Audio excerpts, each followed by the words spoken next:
Well, so glad that you came to church this morning. Let me start us off with a question. I'd like you to tell the person next to you your favorite Olympic event. What event at the Olympics do you like to watch most? Go. I remember in 2016, me, my kids, my wife, we're gathered around the TV and we're watching the summer games, and we're watching track and field. Any track and field fans? You like watching track and field? We're watching one of the races, and this athlete is separating himself from the pack. He's sprinting toward the finish line, and he just crosses the line long before anyone else. And as he crosses the finish line, he falls flat on his back, collapsed in exhaustion, like a starfish on the pavement. And my boy, AJ, he must have been like 7 or so at the time. He's like, Dad, what's wrong with that guy? Dad, is he okay? Is he okay? Is he going to be all right? Dad, is he dead? I'm like, no, son, he's not dead. He's just exhausted. He gave that race everything he had to cross that line. He gave that race every ounce of his being, and that's why he was just tired. He was exhausted. And you know what the thing is? I think some of us live our lives every day to that point. Some of us here in this room this morning pack our lives so full to the max that it feels like at times we are running a sprint toward a finish line, but a finish line that never arrives. We're at some incredible pace, always full tilt, pedal to the metal, constant sprint, packed schedules, too many deadlines.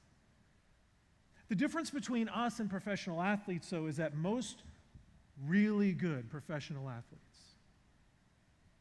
they know that they have to leave room in their lives for recovery and rest and other things that they care about and love. They know that they need to leave this extra space for recovery. In preparing for today, I was reading a recent article in a sports medicine journal. And in some recent research, Joe Clubb was writing about this. He says, a lack of sufficient recovery after training can proliferate the effects of fatigue, and over time, non-functional overreaching and overtraining syndrome can develop. These states are associated with a prolonged decrement in performance, immune suppression, sleep disturbances, and reduced self-perceptions and mood states. That's why it's so important for athletes to leave that space. And most of us know that for us, who even in life, in everyday life, it's good to leave that extra breathing room, that extra space in our lives, because our schedules can become so packed that there is no more room for anyone or anything. The question is, though, is it okay when we do that? What are the negative effects? I think that, at least for me, I know for some of you that I've developed relationships with, one of the things that happens is I think sometimes we can stop enjoying life.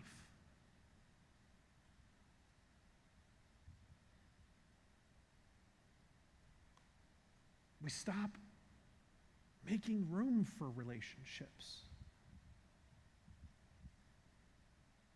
And why is that? I think it's because we're always thinking about the next thing. Like some of you came here today, and as you're sitting here, you're not really thinking about what we're doing right now or talking about right now. You're thinking about the next thing, right? You're thinking about, well, what do I have to do after church today? When I get out of here, I've got to. And some of you can finish that sentence right away. Some of you were thinking about the next thing before you even walked in this morning. It's like you always sit in the same area of the room. You know exactly where your seats are. You know who you are, people who have like reserved seats. They might as well put your name on that chair. You're on autopilot when you walk into the room and you know exactly where you're going. You don't have to think about it. And it's good because you're thinking about the next thing before you even sit down.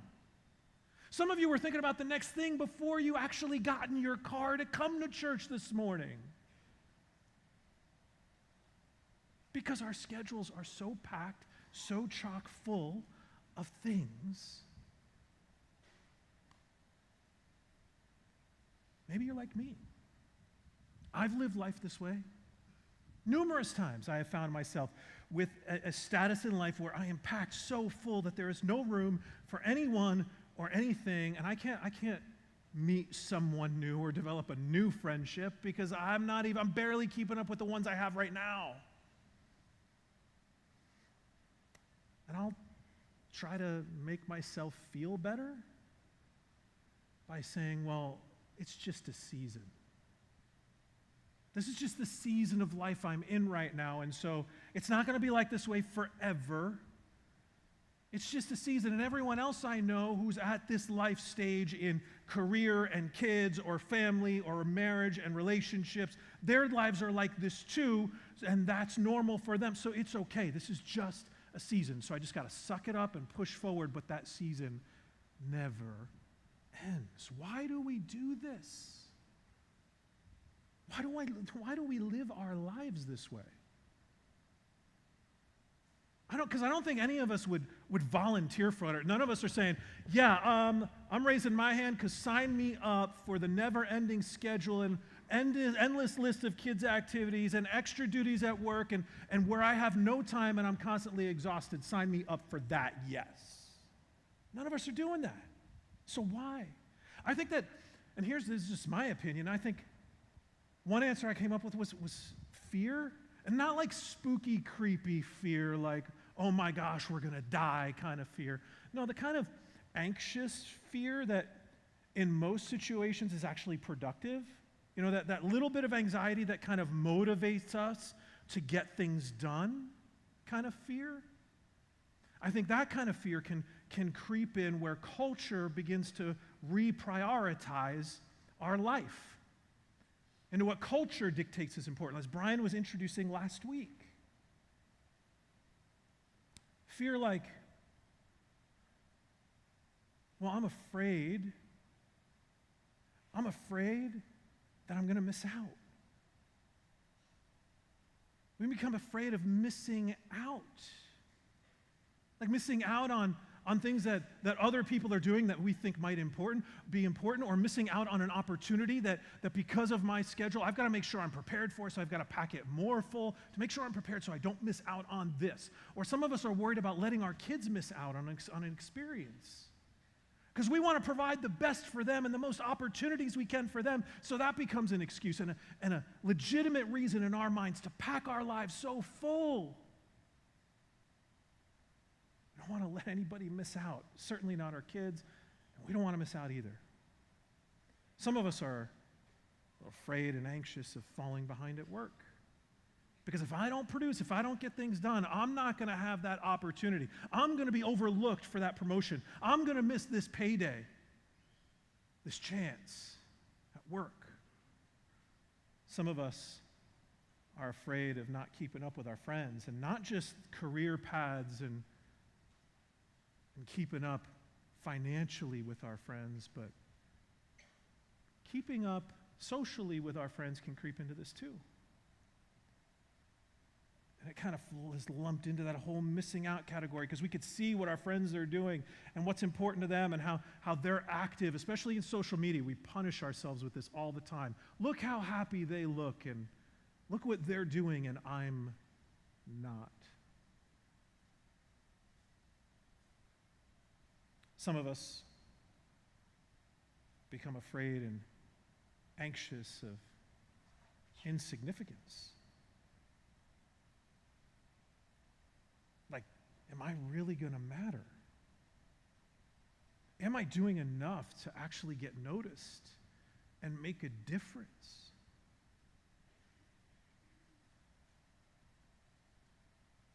So I think one area that we can allow culture to creep in is certainly through these fears and anxieties, but Another reason that I came up with, because I think it goes beyond these fears and anxieties, is some of us just like progress. I know I certainly fall in this camp. I know that I like to produce. I want to get things done. And that's why I pack my schedule so full. Because I want to be the person who gets things done. I know when I'm at work, I'm earning. When I'm at work, I'm producing. When I'm at work, I'm getting things done. I make things happen. And when I'm not there, well, then I kind of feel less productive. I want results. Maybe that's you. Maybe you're like me. Do some of you feel that way? Where you want results, and that's why your schedule is so packed. How you've prioritized has been more of a results-oriented perspective. But you know what happens when we get maxed out like this? Because there is payment for this. There are sacrifices for this kind of living. When we're maxed out, our stress levels go up. And you know what happens is our emotions begin to take over. And some of you have different kinds of emotions, and those emotions come out and manifest themselves in different ways. For some of you, it might be a downer. When you're exhausted, your emotions go down, and you isolate yourself, and you step back, and you move into more of a preservation, depression style of mode. And that depression begins to dominate your thought, and those emotions take over, and that's how you begin making decisions. For others, maybe you go in the other direction, and as your stress level goes up, you get louder and angrier and more frustrated, and you lose your temper more, and anger begins to be the driving emotion for decision making. We all respond differently. Stress goes up when we are maxed out. Another thing that happens is our focus begins to narrow. When we're maxed out, we begin to lose sight of the big picture because things are more emotional for us in a variety of different ways, and we're focused on the next thing, and because we're thinking about the next thing, our focus is narrowed on that next thing. We fail to live in the present, right here, right now, and we miss out. We miss out without knowing it. We think we want to schedule more because we don't want to miss out, but by scheduling more, we actually are missing out more because we know we don't live with the people that we're supposed to be with right here, right now.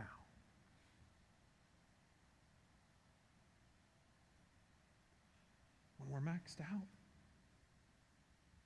our relationships suffer because of this. These people that we say we want to keep up with, that we say that we care about, our family, our friendships, because we're not present in the here and now, those people know that you're not there. They're not stupid. Have you ever had anyone say to you, yeah, I know you're here, but you're not really here?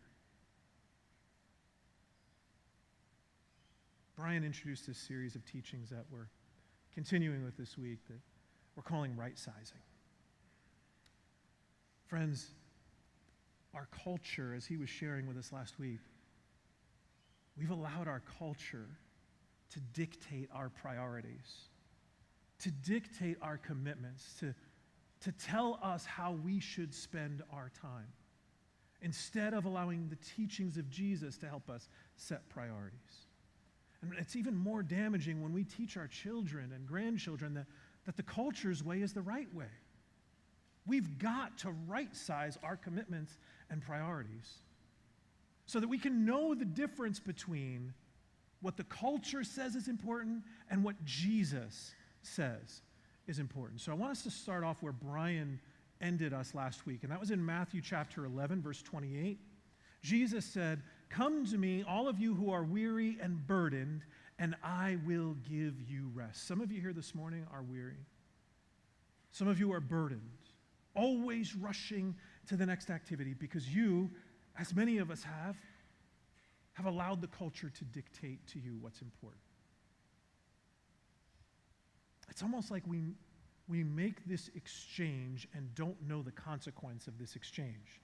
Like, have you ever been to another country and had to exchange currency before?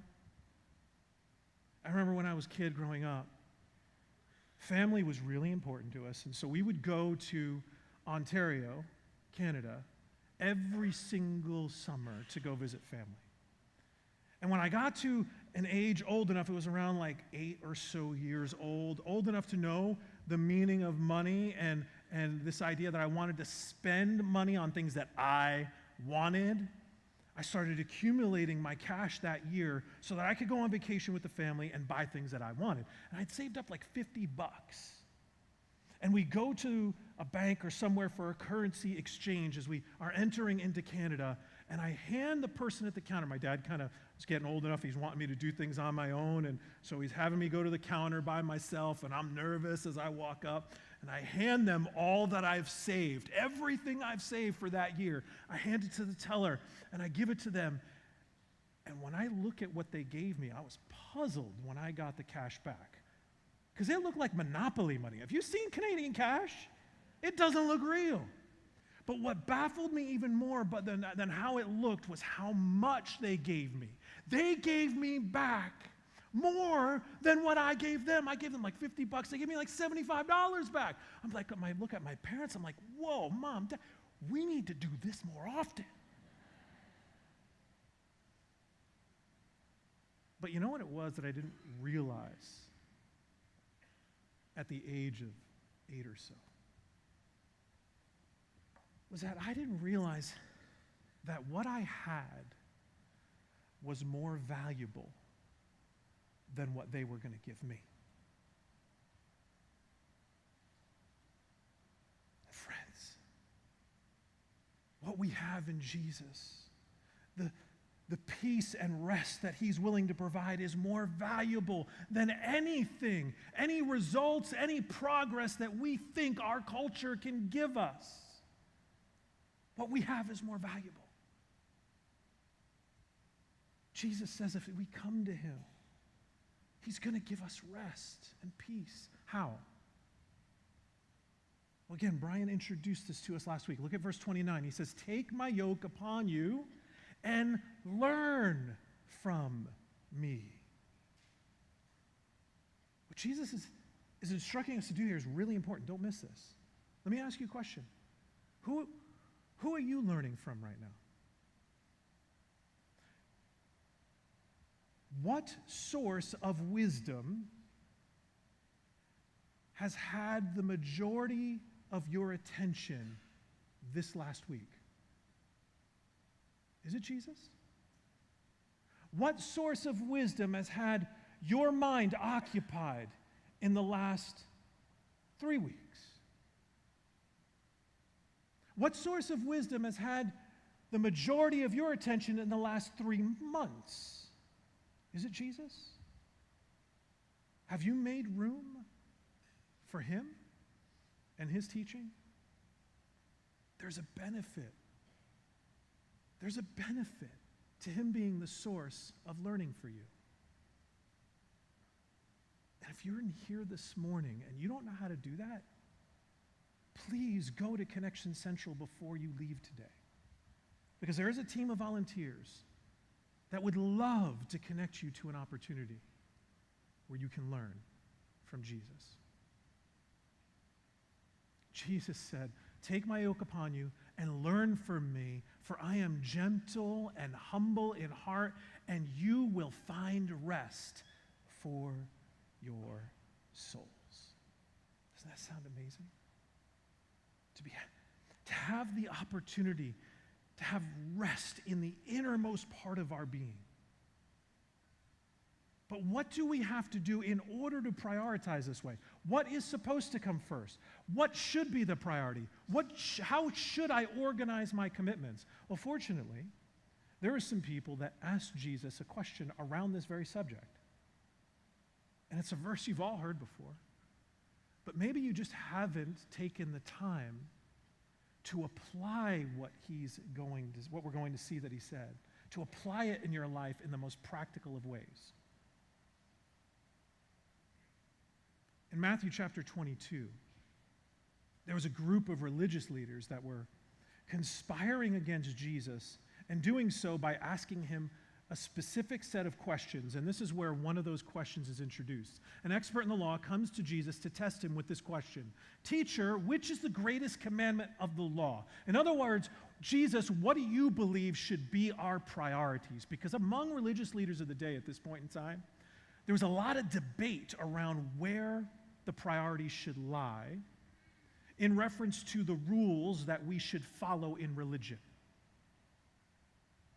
And these religious leaders knew that Jesus couldn't possibly answer the questions of this debate in a way that would make everyone happy.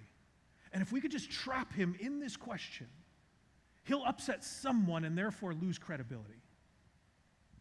Yet Jesus does as he often does, and his response is one of those that transcends time and culture and is just as relevant today as it was 2,000 years ago. Look at what he said. What's the most important?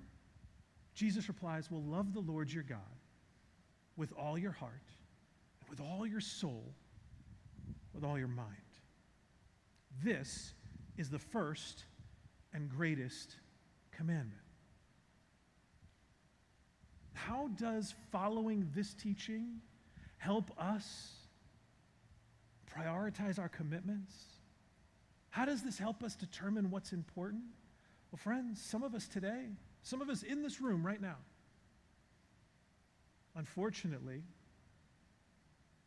the way our lives look, we love our jobs more than we love God. We allow our work to determine everything we do and consume all that we are and pack our schedules so tight that nothing else can fit. Some of us in this room love our kids' activities and living our lives vicariously through them more than we love God. Some of us love other people in our lives, allowing certain relationships to completely dominate everything about you, allowing others in your life become a bigger priority and loved more by you than God. But here's the hope. The hope is that every day we have the chance. Every day we have the opportunity to say, God, I am going to love you more today than others. God, I'm going to put you first and make you the priority for my week. And maybe that's a question that some of you need to write down right now and answer before the end of the day. God, how am I this week? How am I going to slow down and put you first? How am I going to slow down and make God the priority? How am I going to engage him more this week? And some of you need to answer that question before the end of the day. This teaching has us prioritizing our relationship with God over everything else. Jesus says to love God with all our heart, with all our soul, and with all our mind. Look at what's next, because he doesn't stop there. He doesn't stop with just this God thing. He says, look, there's another priority. You're supposed to put God first, and right after your relationship with God, there's something that is to come next. There's something that comes in second place. And look at what Jesus says that is. And second is like it. Love your neighbor as yourself. All the law and all of the prophets hang on these two commandments, meaning for the Jewish person, everything else flows out of these two things. These two things are going to help you prioritize the rest of your life around them. Loving God and loving others. Jesus is telling us to realign our hearts. This disconnect that Brian was talking about last week can be fixed by realigning our hearts and minds around God and around others. Productivity. The culture says productivity first. Productivity over people. The culture says results over relationships. Jesus says no. No, not to say that results aren't important, because they are. We all know that we've got to produce in order to earn a living. We've got to produce in order to grow as Christians. We've got to, the Bible talks about bearing fruit and the fruits of the Spirit and other things that we've talked about here as a church family. There are results that are needed, but Jesus says results over relationship? No. Production over people? No. But you know what gives me hope? Is our opportunity not only to address this in our own lives, but our opportunity to influence the culture instead of culture influencing us. And I see glimpses of it here and there. And friends, I hope you do too, because our world doesn't have to be and exist in the depressing state that we think it is. We can help change the world around us. And I see glimmers of hope. A few years ago, Warren Buffett was at this big business event. There were like 20,000 people at this event. And he was sitting on this panel, and they were interviewing him, among others on this panel. Those of you who don't know who Warren Buffett is, he is the third wealthiest person in the world, worth billions of dollars. And this author who was documenting the event, and he's named Jason Outlicher, he wrote about the event, and he's like, someone asked Warren this question. Warren, how do you define success?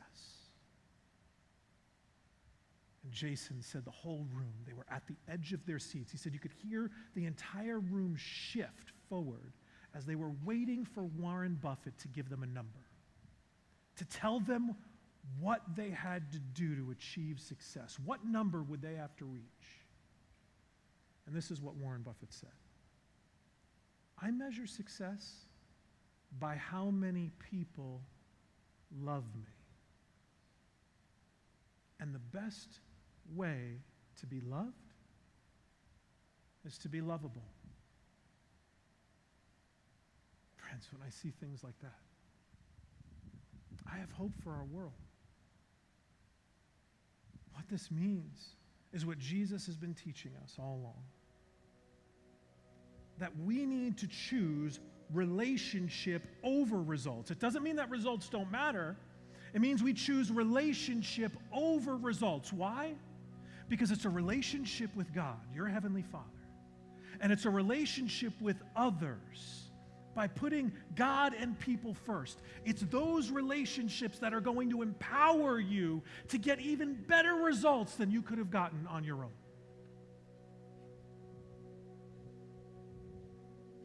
We've got to begin to right-size our lives. And so let's start doing that this week by putting God and others first. Let's pray. God, I thank you so much. I thank you so much for this teaching from your Son. And God, as we prepare to leave this room this week, may we stop thinking about the next thing and start focusing on you. God, help us to right-size our commitments and to learn to say yes to the right things and no to the wrong things. We ask this in Jesus' name.